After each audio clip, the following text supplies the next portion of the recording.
Maharashtra bank खातों के लिए तरस रही हैं इस रेड लाइट एरिया की वेश्याएं। इन महिलाओं के पास अपनी कमाई को जमा करने के लिए बैंक खाते नहीं है और खाता खुलवाने के लिए जरूरी दस्तावेज भी नहीं है। मुंबई। भारत के अंदर सेक्स वर्कर की लाइफ में कितनी चुनौतियां होती हैं वो उनसे बेहतर कौन जानता होगा। रोजाना उन्हें कई नई चुनौतियों से दो हाथ होना पड़ता है और ऐसा इसलिए क्योंकि भारत के अंदर देह व्यापार अवैध है, लेकिन इसके बाद भी देश के कई इलाकों में ये धंधा चलता है।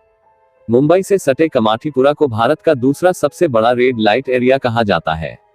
यहाँ पर करीब 5000 सेक्स वर्कर महिलाएं रहती हैं, जिन्हें इन दिनों एक नई तरह की परेशानी का सामना करना होता है।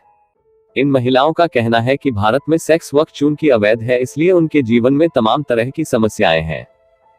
वेश्याओं के सामने बैंकिंग की समस्या हुई खड़ी। इन महिलाओं के पास अपनी पहचान के लिए कोई सबूत नहीं है। उनके पास उनके होने का कोई आधिकारिक कागजी सबूत नहीं है।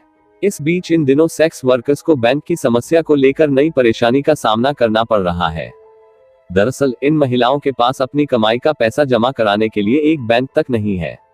देश के अंदर बैंक तो खूब है, लेकिन ऐसा कोई बैंक नहीं जो इनकी कमाई को जमा कर सके। इनके इलाके में इकलौता एक बैंक था, वो भी अब बंद हो गया है। आलम यह है कि सभी 5000 महिलाओं का बैंक में खाता तक नहीं है। बैंक में नहीं खुल रहे हैं खाते। सेक्स वर्करों का कहना है कि खाता खोलने के लिए बैंक वाले उनसे आधार कार्ड और अन्य कागजात मांगते तो हैं, लेकिन वो कागजात उनके पास है नहीं है। इस वजह से बैंकों की सेवाएं लेना इन महिलाओं के लिए हमेशा एक चुनौती रहा है।